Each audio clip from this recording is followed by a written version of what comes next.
Welcome to the Deep Dive.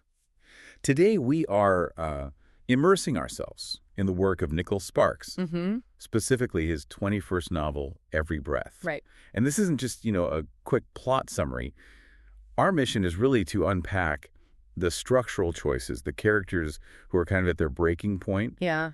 and these really surprising, kind of poignant, real-world inspirations that turned this whole story of, well, decades-long regret into a New York Times bestseller. And when you pick up a Sparks novel, you generally know what you're in for, right? Yeah. High stakes, lots of emotion, often really devastating choices. Totally. This author, he's a phenomenon, sold over 100 million copies globally, but what makes Every Breath stand out, I think, is how carefully he built this narrative around a very specific kind of tragedy. Exactly. We're not here to just rehash The Notebook, much as we might love it. Right, We want to understand how this story refines that classic Sparks formula. And Every Breath, it's framed around these two specific people meeting at the exact moment their lives are most unstable. Under what the sources call hopeless circumstances. Hopeless circumstance. It's the perfect storm, isn't it? Yeah. Of personal crises. Absolutely. Okay, so let's unpack that storm. Section 1, the dual crossroads.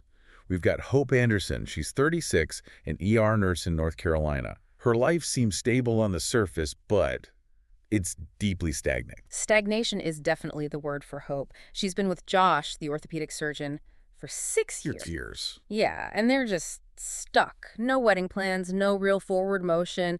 And then to make things worse, her father gets this terminal diagnosis, ALS. Oh, wow. So she's grappling with this inherited tragedy looming, plus this relationship inertia all at once. So she retreats. Makes sense. Goes to the family cottage in Sunset Beach, North Carolina. But it's not a vacation. No, not at all. She's there for the painful job of getting the house ready to sell. She needs that space, that solitude to figure out these huge life decisions, her relationship, her family's future. Now contrast her world, which is very sort of controlled, duty-bound with True. He's 42, safari guide, born and raised in Zimbabwe, lives this life that's incredibly connected to the wild, but his own inner world is, well, unrooted. He travels the world, but he flies halfway across it to this remote beach in North Carolina. Why? Because he gets a mysterious letter. Right, from a man claiming to be his biological father. So he's trying to solve the puzzle of his own identity, figure out his mother's early life, her death. And crucially, he also has a son back home in Zimbabwe that ties him right back to his homeland, which is, well, it's a really important detail later on. Okay. So the setup here, structurally, it's fascinating. You have Hope, who feels overwhelmed by too much duty, and True, who's driven by this profound lack of roots. Both are at their absolute maximum emotional capacity. They're just ripe for some kind of life-altering disruption. And what's really insightful, I think, is that neither of them is actually looking for love. They're looking for answers, clarity, something. And it's this shared vulnerability, this heavy emotional state that sets the stage for that immediate, almost electric connection they feel the moment their paths cross there at Sunset Beach. Which takes us right into section 2, the spark and the agonizing choice. Right. So we know the attraction is immediate. It's overwhelming, happens over just a few immersive days. But you have to ask yourself, as a listener, is this really believable? Yeah, an ER nurse and a safari guide, they just drop everything for 3 days of intense, life-changing romance. Well, what do the sources suggest about why it works, why that speed feels earned? The answer seems to lie in that emotional priming we just talked about, because they're both facing these huge impending losses. Hope with her father, True with his lost identity. The connection feels less about simple lust and more like finding this profound temporary shelter from their individual storms. Ah, right. They're desperate for an anchor, maybe, even if they kind of know deep down it can't last. Exactly. And the intensity of that short time together forces the book's central conflict almost immediately. Yeah. That agonizing choice between family duty and personal happiness. Which is classic Sparks, isn't it? Love is powerful, but it's often not quite enough to overcome life's other obligations. Precisely. Their brief connection forces choices that, well, they have devastating consequences down the line. Hope feels pulled back by the weight of everything in North Carolina. Her dad's sickness is number one, plus there's the guilt, right, about potentially leaving Josh. And meanwhile, True is pulled back just as strongly by what the book calls the call of his homeland. And his son, his responsibility there in Zimbabwe. The external pressures are just insurmountable. which makes the circumstances feel inherently hopeless, no matter how deep the feelings are between them. Yeah. And the struggle, between that impulse, that passion, and the hard reality, it's captured really well in some of the philosophical quotes Sparks includes. Like that first one about life being little lives. Yeah, that one. A life, after all, is simply a series of little lives, each of them lived one day at a time, and every single one of those days has choices and consequences. It really puts the responsibility, the onus squarely on them, doesn't it? It does. It reminds you their separation wasn't just some twist of fate. It was an accumulation of daily, deliberate choices, prioritizing other people, other duties, over themselves, over this connection. Oof, that's heavy. And then the second quote really drives home that difference between the initial spark and making it last. Right. Falling in love is the easy part. Making that love last amid life's varied challenges is an elusive dream for many. That perfectly encapsulates the pain, doesn't it? Yeah. They got the easy part right, that intense connection, but they didn't believe or couldn't see a way to achieve the hard part, the lasting part. Yeah. It's powerful stuff. It really is. And before we get into the consequences of that choice, the aftermath, we need to talk about Section 3, the real-world inspiration, because this is where the framework of the novel gets really clever. It is. It's this blend of specific, real places with, dramatic purpose.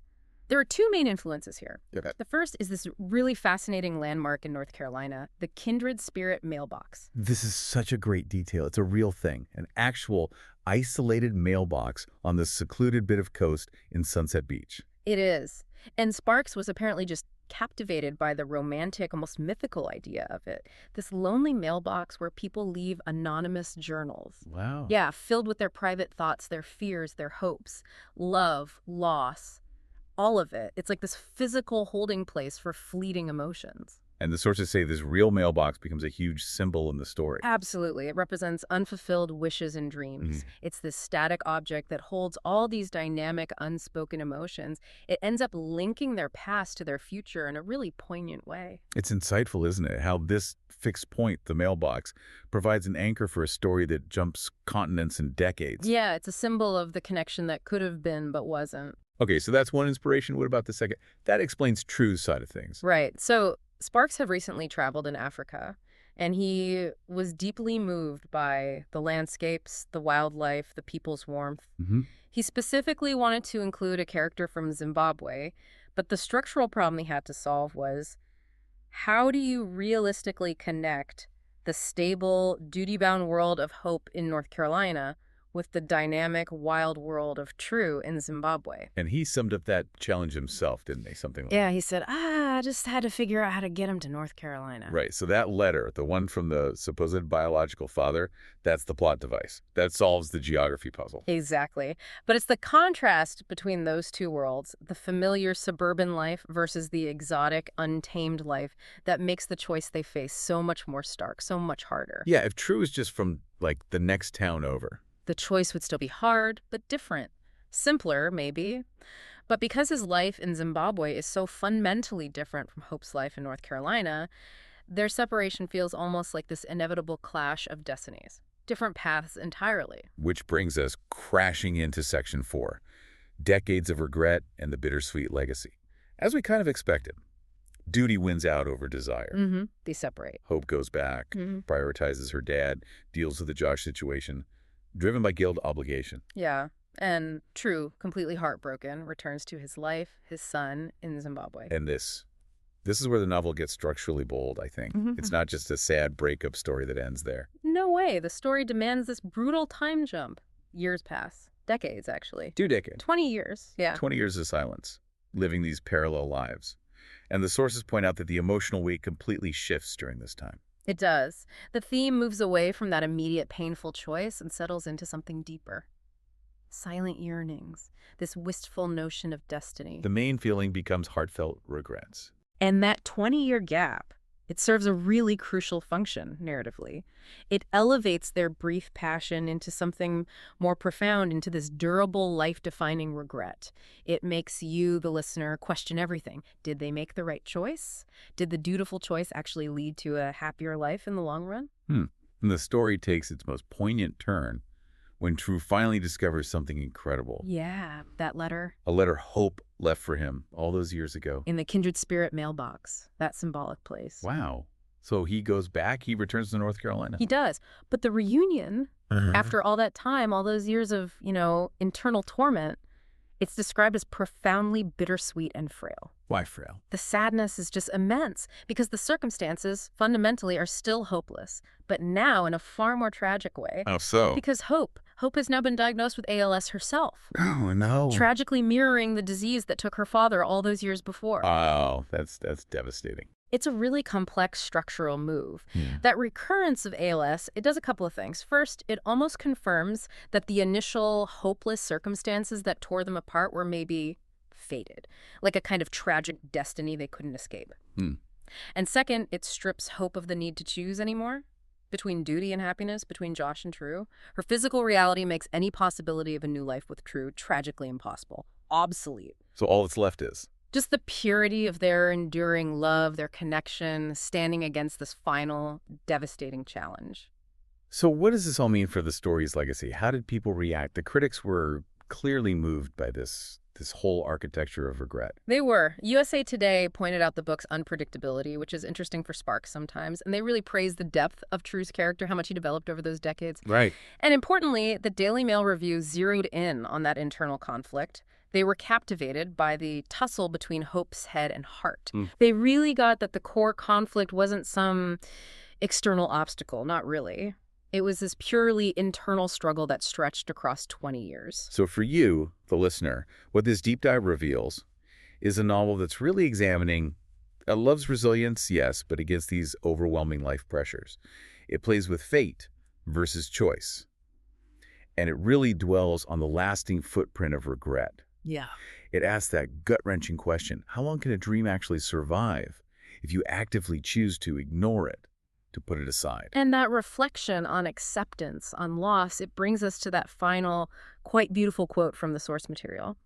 It feels like a necessary point of reflection after witnessing all that tragedy. Okay. True says to Hope, one of the great things about a leaf is that it reminds you to live as well as you can for as long as you can until it's finally time to let go and allow yourself to drift away with grace. Live as well as you can for as long as you can. Acceptance. Grace. So thinking about that powerful, real, kindred spirit mailbox, that place for anonymous honesty, for unfulfilled dreams, here's a final thought for you to mull over. If you had to leave one profound thought, maybe one deep regret or perhaps one secret you haven't quite dared to face yet, leave it in that remote mailbox for a total stranger to find 20 years from now, what would you write? That's a tough one. It really makes you think, doesn't it? Connecting back to that real place, that real impulse to share something true, even anonymously. That's the question this deep dive leaves you with.